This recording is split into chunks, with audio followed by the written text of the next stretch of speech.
Hello दोस्तों, श्री शिवाय नमस्तुभ्यम। दोस्तों, आप लोगों का नीलकंठेश्वर महादेव चैनल पर स्वागत है। आई होप आप सब लोग अच्छे होंगे। तो अभी तक आप लोगों ने शिव महापुराण के रुद्र संहिता के तीसरे खंड अध्याय 45वें का श्रवण किया। आज हम अध्याय 46 का पाठ करेंगे और आप लोगों को भी पढ़कर सुनाएंगे। तो हे महादेव, जो कोई भी आपका ये महान ग्रंथ देख रहा अथवा सुन रहा, उसके सिर पर आप अपनी कृपा दृष्टि अवश्य रखना। दोस्तों, ये कोई ऐसा वैसा ग्रंथ नहीं है, मात्र इसके श्रवण कर लेने से हमारे द्वारा जो किए गए अपराध हैं वो सब समाप्त हो जाएंगे और हमारी जो भी मनोकामना है वो महादेव पूरा करेंगे। तो चलिए जानते हैं कि इस अध्याय में क्या लिखा गया है। वर पक्ष के आभूषणों से विभूषित शिवा की नीराजना कन्यादान के समय वर के साथ सब देवताओं का हिमाचल के घर के आंगन में विराजना तथा वर वधु के द्वारा एक दूसरे का पूजन। ब्रह्मा जी कहते हैं, नारद तदांतर साध वेद मंत्रों द्वारा दुर्गा और शिव का उप स्नान गिर श्रेष्ठ हिमवान ने प्रसन्नता और उत्साह के करवाया। तत्पश्चात गिरिराज की प्रार्थना श्री विष्णु आदि देवता तथा मुनि कौतूहल पूर्वक उनके घर के भीतर गए। वहां उन्होंने वैदिक और लौकिक आचार का यथार्थ रीत से पालन करके भगवान शिव की दिए हुए आभूषणों से देवी शिवा को अलंकृत किया। सखियों और ब्राह्मण की पत्नियों ने पहले पार्वती को स्नान करवाया, फिर सब प्रकार से वस्त्राभूषणों द्वारा विभूषित करके उनकी आरती उतारी।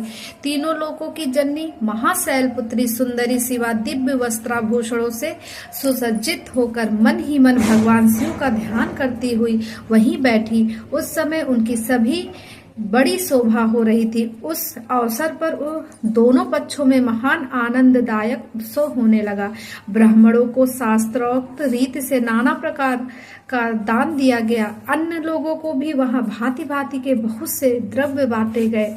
विशेष उत्सव के साथ गीत और वाग आदि के द्वारा लोगों का मनोरंजन किया गया। तदंतर में ब्रह्मा, भगवान विष्णु, इंद्र आदि देवता तथा मुनि ये सब के सब बड़ी प्रसन्नता के साथ सानंद उत्सव मनाते हुए भक्ति भाव से शिवा को प्रणाम करके शिव के चरणार बिंदों के चिंतन पूर्वक हिमाचल की आज्ञा ले अपने अपने स्थान पर चले गए। इसके बाद गर्ग ने कन्यादान का समय जान हिमाचल से श्री शंकर तथा बारातियों को बुलाने के लिए कहा। फिर तो बाजे बजने लगे। हिमाचल के मंत्रियों ने जाकर वर और बारातियों से शीघ्र पधारने के लिए प्रार्थना की। वे बोले, कन्यादान के लिए उचित समय आ गया है, अतः आप लोग शीघ्र मंडप में पधारे। तदंतर भगवान शिव को सुंदर वस्त्राभूषणों से सुसज्जित करके वृषभ की पीठ पर बिठाया गया और जय बोलते हुए सब लोग चले। भगवान शंकर को आगे करके बाजे बजाते और कौतुक करते हुए सब बाराती हिमालय के घर को चले गए। हिमाचल के भेजे हुए ब्राह्मण तथा श्रेष्ठ पर्वत कौतूहल पूर्वक शंभु के आगे आगे चलते थे। भगवान के मस्तक पर बहुत बड़ा छत्र तना हुआ था। सब ओर से उन्हें चवर डुलाया जा रहा था तथा वे महेश्वर चंदो वे के नीचे होकर चलते थे। वे विष्णु, इंद्र और लोकपाल आगे रहकर उत्तम शोभा से सुशोभित हो रहे थे। उस महान उत्सव के समय शंख, भेरी, पटह, आनक और गोमुख आदि बाजे बारंबार बज रहे थे। इन सब के साथ जगत के एकमात्र जीवन बंधु भगवान शिव परमेश्वरोचित तेज से संपन्न हो यात्रा कर रहे थे। उस समय समस्त देवेश्वर उनकी सेवा में उपस्थित हो बड़े हर्षोल्लास के साथ उन पर फूलों की वर्षा करते थे। इस प्रकार पूजित और बहुत सी स्तुतियों द्वारा प्रशंसित हो परमेश्वर शिव ने यज्ञ मंडप में प्रवेश किया। वहां श्रेष्ठ पर्वतों ने शिव को वृषभ से उतारा और महान उत्सव के साथ प्रेम पूर्वक उन्हें घर के भीतर ले। हिमालय ने भी घर में आए हुए देवताओं सहित पर महेश्वर को विधि पूर्वक भक्ति भाव से प्रणाम करके उनकी आरती उतारी।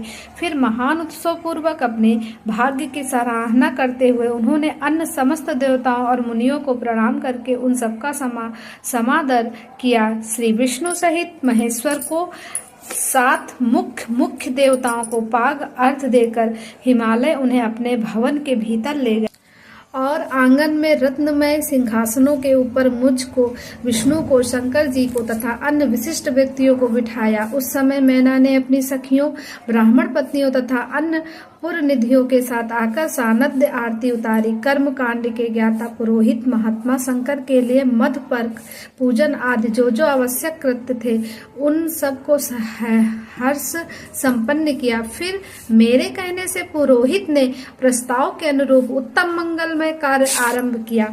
इसके बाद हिमालय ने अंतर्वेदी में जा समस्त आभूषणों से विभूषित उनकी कृशांगी कन्या वेदी के ऊपर विराजमान थी। वहां मेरे और श्री विष्णु के साथ महादेव जी को ले गए। तदंतर बृहस्पति आदि विद्वान बड़े उत्साह से संपन्न हो कन्यादानोचित लग्न की प्रतीक्षा करने लगे। गर्ग ने पुनः हावाचन करते हुए पार्वती जी की अंजलि में चावल भरे और शिव जी के ऊपर अक्षत छोड़ा।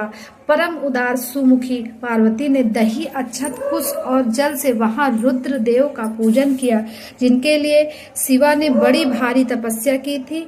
उन भगवान शिव को बड़े प्रेम से देखते हुए वहां अत्यंत शोभा पा रही थी। फिर मेरे और गर्गादि मुनियों के कहने से शंभु ने लोकाचार व शिवा का पूजन किया।